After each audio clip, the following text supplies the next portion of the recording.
Welcome to episode 46 of 1530. So today we want to talk about it's the clay court season. So the tournaments that have been played, Monte Carlo and Barcelona, have already been played. And the players, we're going to be talking about those champions, the guys that are looking really hot going into the rest of the tune-ups before Roland Garros. And those two players are Stefano Tsitsipas, and kind of the black horse, or the dark horse coming out of nowhere, is Carlos Alcaraz, the young Spaniard. So we'll talk about him. He's been a force these past couple months, but really kind of came out of nowhere. I don't know if many people had really heard of him. I hadn't heard of him until last year, but so we'll definitely talk about those guys.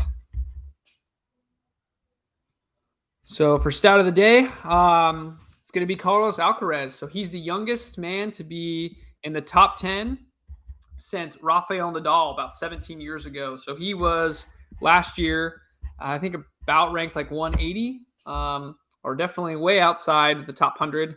And then just recently, with his win at Miami, which is an ATP 1000, and Barcelona, he is now number 9 in the world. So he's in the top 10. So pretty significant achievement. I know he's getting all these Nadal comparisons, right? And of course, Nadal being the actual youngest player in the top 10, it's pretty incredible. Alcaraz is the young age of 18. So pretty amazing he's able to do that. But his game is amazing. I don't know if you've seen much of the youngster, Matt, or if, because I feel like he's going to be the face of the ATP for years to come, but he's pretty fun. Yeah, I agree. I've watched highlights. I think he played Tsitsipas this year recently. He did. He beat him. Yeah, he beat him at Barcelona. Yeah. So those highlights were interesting. I know that, like you, obviously, I mean, he kind of stormed on the scene last year and had some good matches, and obviously is winning some tournaments now. But Rafa has had huge praise for him. If I'm pretty sure this is who I'm thinking of, but yeah, he's basically deemed him the next, savior of Spain as far as the tennis world is concerned. Absolutely, yeah. He's heaped the praise on him. It was interesting to watch the highlights of the Indian Wells match. I can't remember if it was semis or just before that, but Nadal played him. It was a tough 3-setter. The winds got really, really, really strong, and Nadal was able to weather through that literal storm better than Alcaraz, but it was a pretty close 3-setter, and Nadal, that was all praises for him then. And it was crazy that the next hardcourt tournament, Alcaraz straight up won ATP 1000. I mean, I don't think really anyone was pegging him. There's tons of other good players out there, right, that were playing in that tournament, but he won it and then followed it up. Interesting to see him on clay, right? I mean, I don't know if the listeners know much about his game, but really, really big serve. He uses a lot of spin. He's a righty, so different than Nadal, obviously, in that sense. And he's just so aggressive. I feel like he's even more aggressive than Nadal in a lot of ways. He'll go for that winner. His forehand and backhand are both superb, but I think the forehand is especially good. Going on the inside out, can hit a lot of winners. The other thing that's kind of fun about him is, I don't know if you've seen much in the highlights, but he's not afraid to go for drop shots, even when he's down, match point, break point down, and he has a really nice touch with those drop shots. So helps him on the clay, but it also keeps his opponent guessing. So I know that's not much in ways of stats, but as far as like a different game, he, I think, has a very different game to a lot of the players that are in the top 10, and really fun to watch. So I think we'll be seeing a lot more of him in the years to come. He's so young and so talented and motivated. But yeah, absolutely. I've noticed that as well. He's got multiple aspects to his game and keeps it real, keeps the players guessing.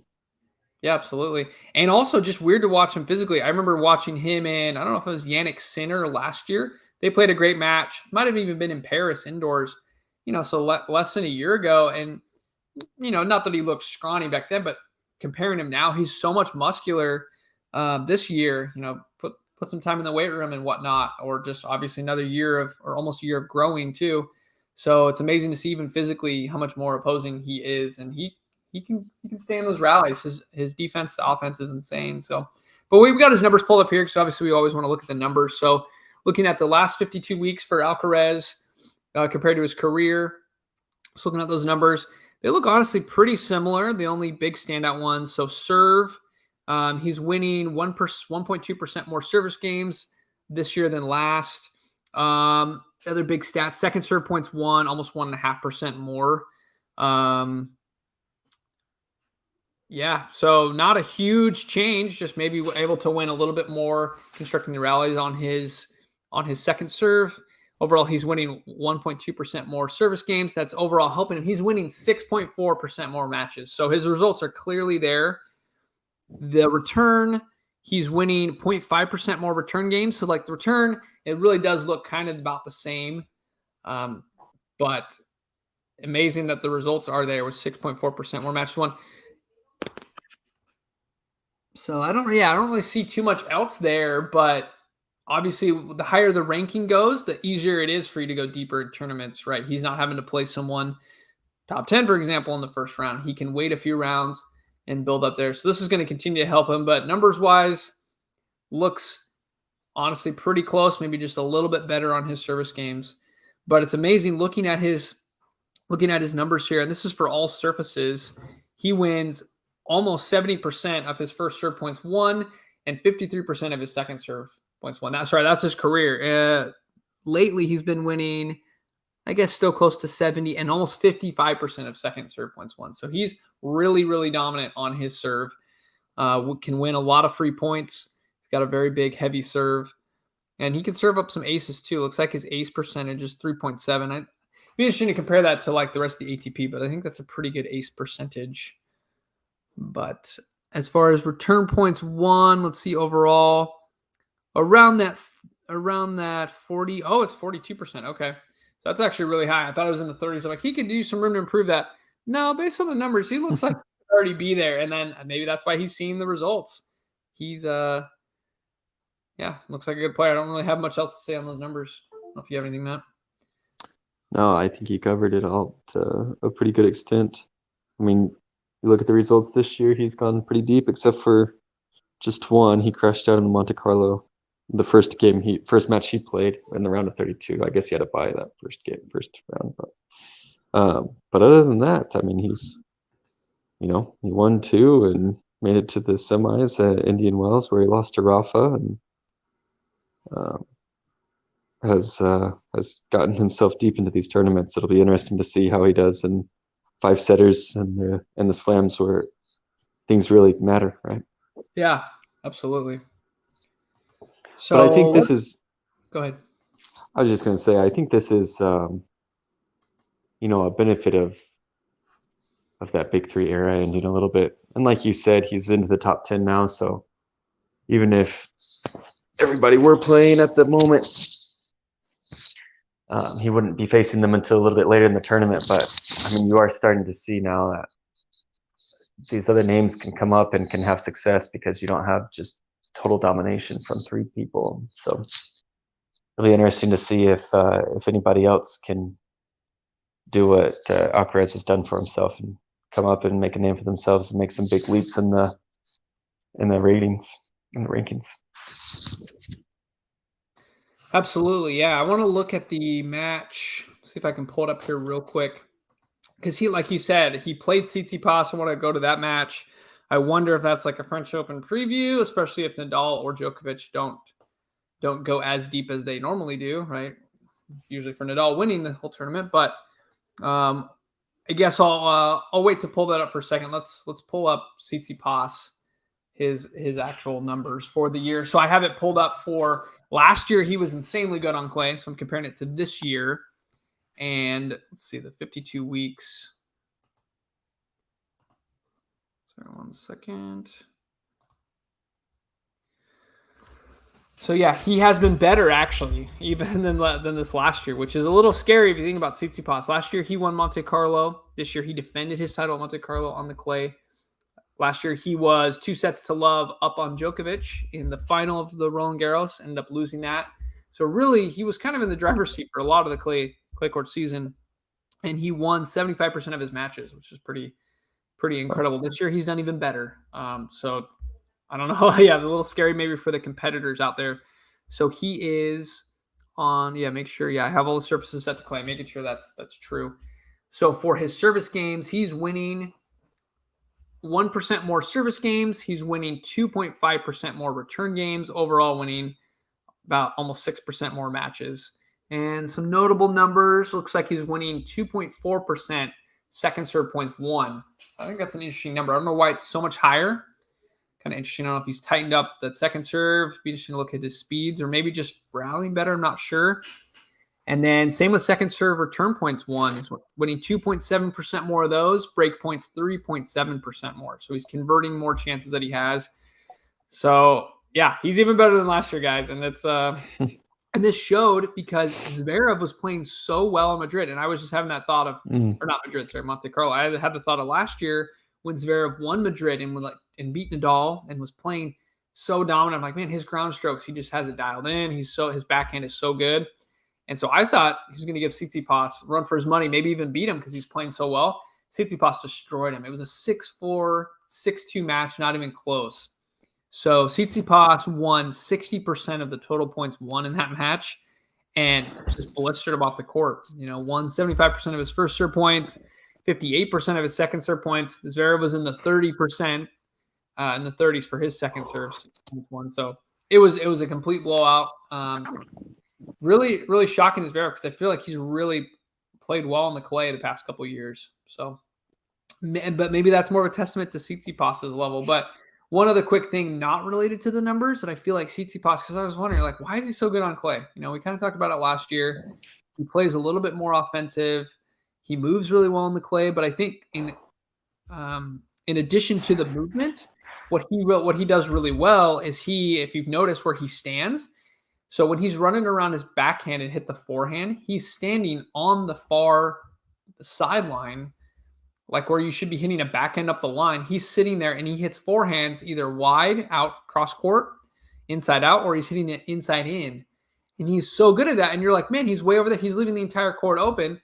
But then when people test him and they try to hit the ball up the line, I watched so many highlights where what does he do? He's able to cover that ground and then hit a great forehand cross and get there. So it's just kind of hard to punish him really on the clay because he's able to move so well. The court isn't as fast. So I think personally, just from a tactic standpoint, that's why he's so good on the clay. And he's really hitting that forehand just super, super well. Because his backhand is good, but I think it's more of his weaker strokes that can break down.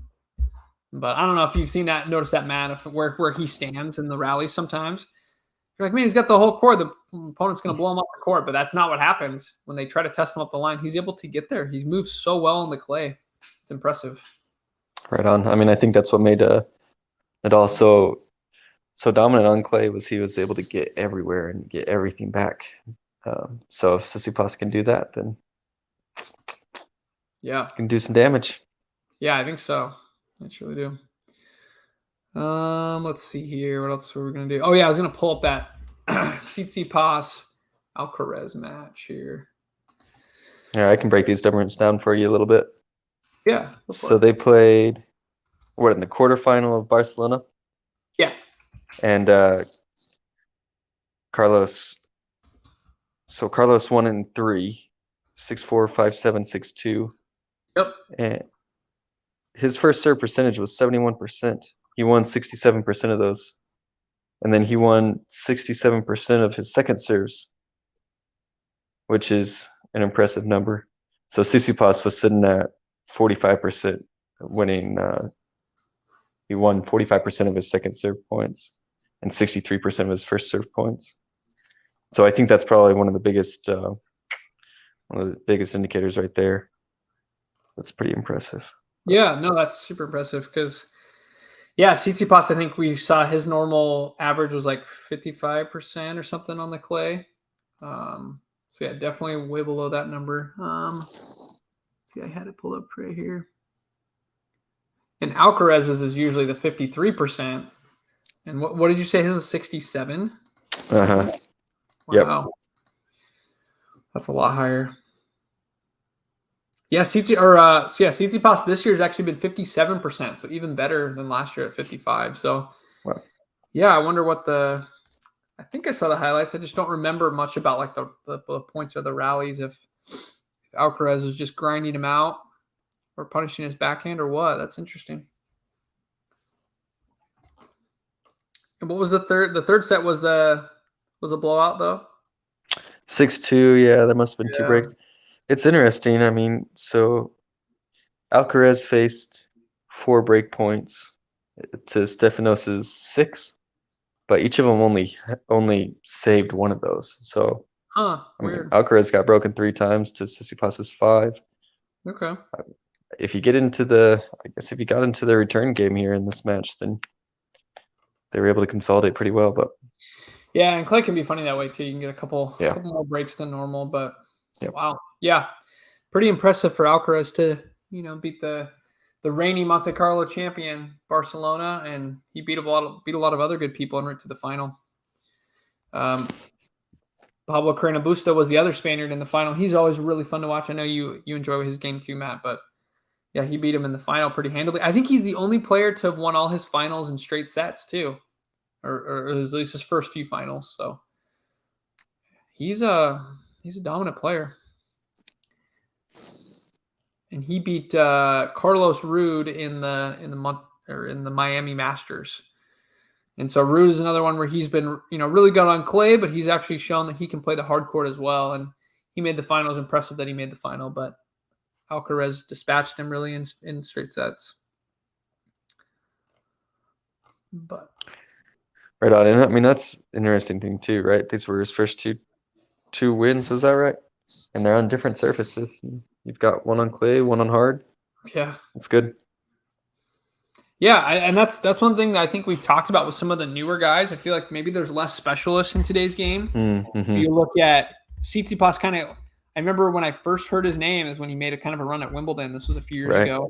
Like, man, that guy's pretty good on grass. And usually players don't do well on grass when they first come in because there's not many tournaments. And then he's been amazing on clay, pretty dang good on hard courts. So you're like, man, Tsitsipas is really good on like almost all surfaces. Maybe Alcaraz kind of the similar way. Spain, obviously they're good on clay. So let's see how he does on the grass. He's got a big offensive game.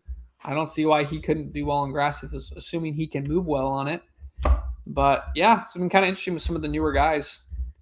Maybe not Zverev right away, but I think now Zverev is pretty good on all the surfaces. I don't know. I don't remember as much on grass. Maybe not grass, but he's pretty good on clay, and he used to not be. So yeah, I feel like the young guys have maybe a better chance on some of these other surfaces.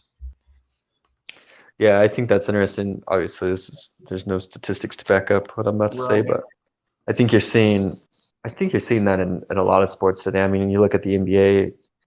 In the past, you had 5 positions, and there were very specific characteristics that you needed to play each. You had your center that was a big guy, and your point guards were much smaller. But nowadays, they've got to do everything. Your 7-foot big man has to be able to shoot a 3. I think it's the same in tennis. You've got to be able to be successful on all courts and everywhere you play in order to be the most successful. Obviously, it's a little bit different when you're on a basketball team. You've got the way the game evolves, different sports evolve. Right. I think that's a really good point. And maybe a function of that is just not only where you train and which courts are available to you, but also you kind of cater to there may be more clay courts than there are clay court tournaments than there used to be, or more hardcore. Based on you kind of base on the tour, or the challengers, or wherever you're growing up on as well. I think it's multiple factors, and there's also player preference, of course, right, in the game style, but. Maybe more of the game styles are going more toward the spin, and there's less serve volley type guys that like Pete Sampras never liked the clay, right? So maybe the game itself is getting more similar tools are helpful on all the surfaces. So yeah, I got pulled up here the Novak Djokovic, because for any I'm not a Novak Djokovic fan, but for all the fans out there that are worried about him, I'm sure there's just definitely some mental issues that he's trying to work through, being mentally tough. And he's always a pretty mentally tough player, but I know with some of the COVID and some of the vaccine stuff, I mean, deported from Australia, that'd be traumatic for anybody, right? Being deported type of thing, up and down. Is he going to stay? Is he not? So I think he struggled with that, but ultimately, from what I've seen, the matches that he's lost, it's, 3 setters, it's been more of like a fitness issue, where he's even said after the match, like, yeah, I just, was dizzy or tired, or somewhere in that third set. I think he's just not match fit. But if you look at the numbers, you say, no, he's not playing as well. Well, we looked at the numbers. He's playing pretty much the same, actually maybe even better in some ways. But yeah, he's looking pretty similar. Let me Let me go ahead and look. I know there's some slight worrisome. So he's overall winning 2.5% fewer matches, but he's still winning 83% of his matches. That's a pretty high number. This is, of course, the last 52 weeks, so it does include some of the other ones. I can't. Maybe I can roll it to 2022.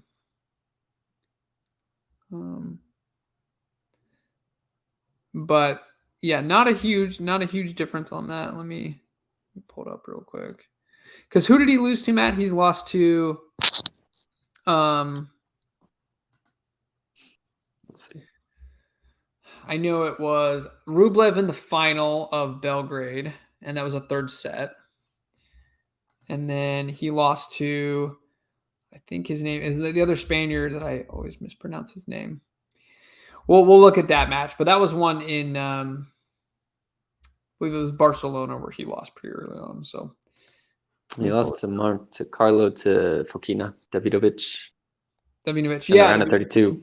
He's really good, yeah. And he lost in the quarters in Dubai to Vesely.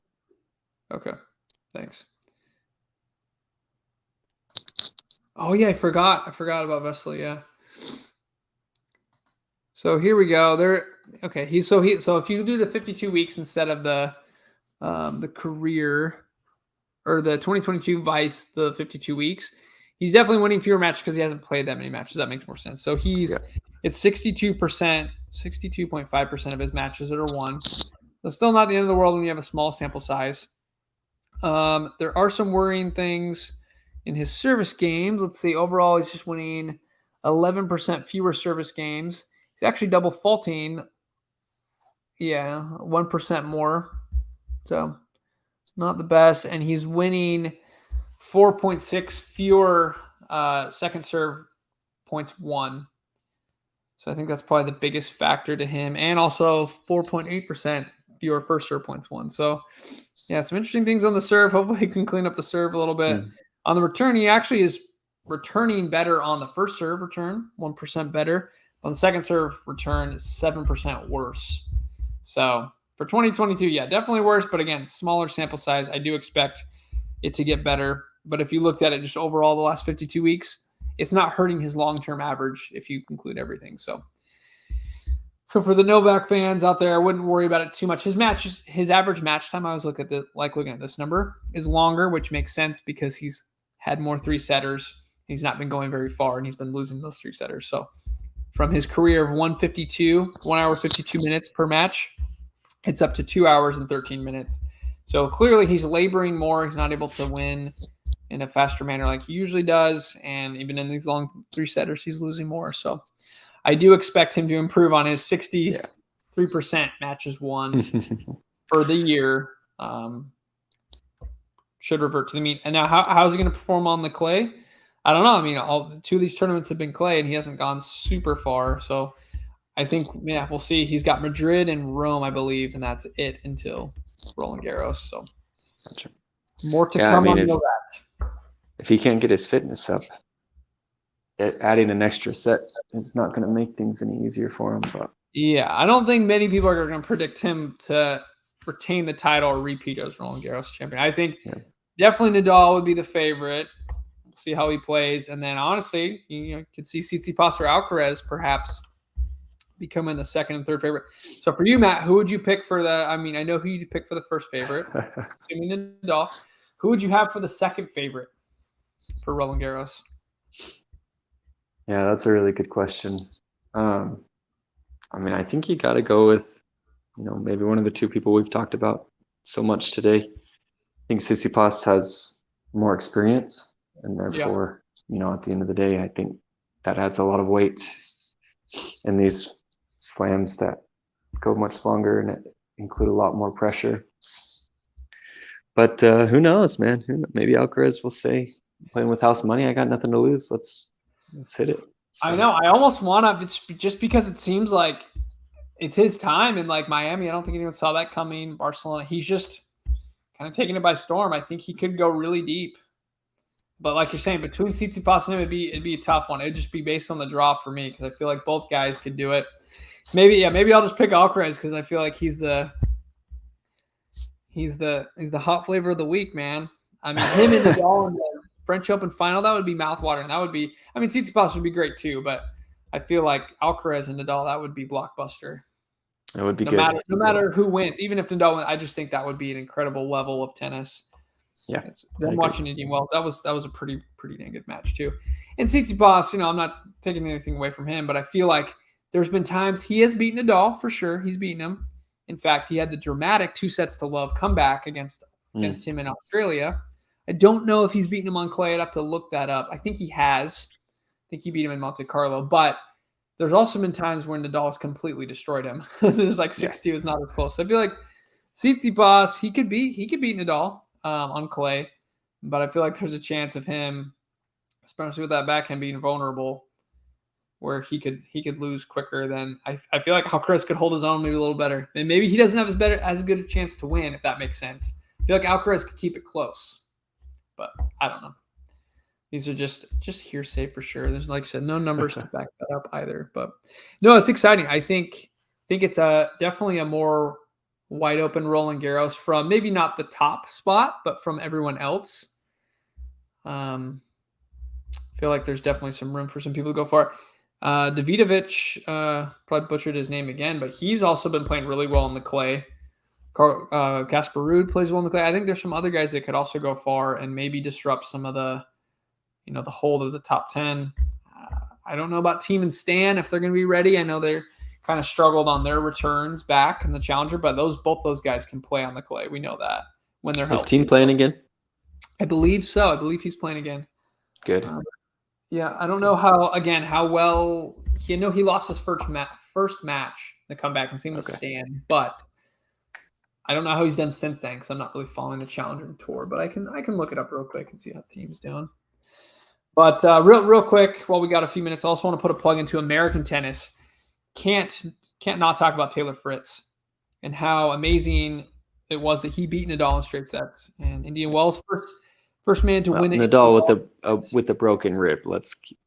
True, but Nadal still played great. Honestly, I know it's crazy. That's true. But Fritz also had an injury. He was advised not to play. Was that right? I don't know if you heard about that. Yeah, I can't remember what the injury was, but he was advised not to play. He would injure it further. He said, "No, I'm playing anyways."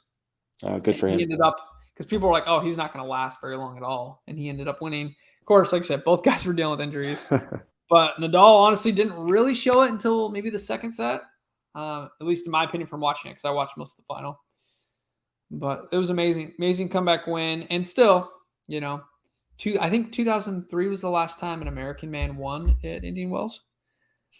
I don't know who it was, if it was Agassi or whoever, but it's still amazing for American tennis. Got to put the plug in. It's still Masters 1000. No, I agree. It's great. So, and he has cracked the top 10, so we have an American, right? No, I was looking at. I thought he was. No, he's top 20. Yeah, sorry, you're right. He was seeded 20. He was seeded 20 during Indian Wells. Okay. So I bet you, I don't know if he's quite in top 10, but he's probably going to be close. He'll be close. Let's look at him here. But yeah, still pretty amazing for American tennis. Maybe there's a chance. I know the Americans that have been playing well on clay were, Isner and Opelka. They played in the Houston final, and Opelka won it. I feel like we need to do an episode on that, Matt, because Opelka and Isner obviously play a lot of tie breaks. They're big serving dudes, but Opelka just has had Isner's number. He's beaten him like the last, I don't even know how many times. I don't know even if Isner has beaten him recently, and I don't really know why. I mean, both guys are good, but I feel like we should look at some of the numbers, look at maybe some of the reasons why. Fritz is ranked 13th, so he's pretty close to the top 10. He's there. Sinner is 12. Cam Norrie is 11. Ajra Aliassim is 10. Alcaraz number 9. So pretty fun. There's also got a note, real quick, it's just as far as big picture tennis stuff. Wimbledon has announced that Belarusian and Russian players will be banned from Wimbledon. Unless things change with the Ukraine situation as well, they've put it. So it looks like Medvedev and Rublev, 2 in the top 10, might add. And Medvedev has definitely gotten better on the grass the last couple years. They're not invited to Wimbledon this year. They're looking at Rome possibly. Sounds like Italian government's trying to pressure the Rome organizers to also do the same. So that could be a blow to both those Russian guys. Rublev, especially on the clay. He's not as good on grass, but he's also been good on the clay. So it would be a blow to not have him at Rome. And I know some people are pushing back. They're saying, this shouldn't be you shouldn't make tennis political type of thing. But I know they're also trying to sanction Russia all that they can. So, right. Like I said, I don't think it's a popular thing, but that sounds like what Wimbledon's already kind of made their decision. They said it could be subject to change, but I think the war probably have to stop or something dramatic would have to happen. So, but while I'm talking Rublev, let me pull up his stats super quick, if you don't mind. Let's see. I had it pulled up because I've been impressed with his game too, just on every surface, but he really has been good on clay the past couple of years. But this year, he's definitely even better. So this year, he's winning 5% more matches. He's winning 7% more service games. He's winning 1% fewer return games. Kind of interesting. But overall, he's saving 11% more break points. And so you think, oh, well, he must not have been saving very many break points, but that's not true. He's already 60% up to 71%. So I don't know if that's mentally tough or bigger serve or what. I feel like the break points saved is an interesting stat. It's very important, but what goes into that? It's hard to – it'd be interesting to see some studies on that or some data on that. He's winning 3.5% more second serve points won and 2.2% more first serve points won. So overall, he's serving way better on the clay. And he's up to – he's not a Djokovic with 83% matches won. Still, 66%, pretty decent improvement from his 62% last year. So, be interesting to see Rublev. I know he and Tsitsipas have played.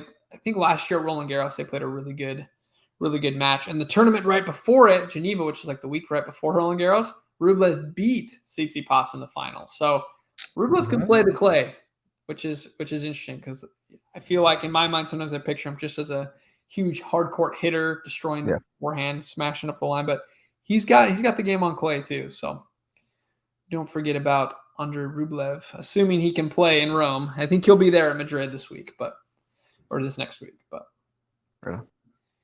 anyways, good old tennis. I don't know if you have anything else you want to close with, Matt. I know it's been a while since we recorded, so it has been a lot out there. Glad to get back into some slams and the lead up to the French. It'll be fun to see who comes out. Absolutely. Who plays well. Yeah. Well, I think that's all we have for you guys today. As always, visit us at cognitionsphere.com and share this podcast with a friend that loves tennis. Our theme music is brought to us by Kevin MacLeod with excerpts from his song Cool Rock. And until the next time, we'll see you on the court.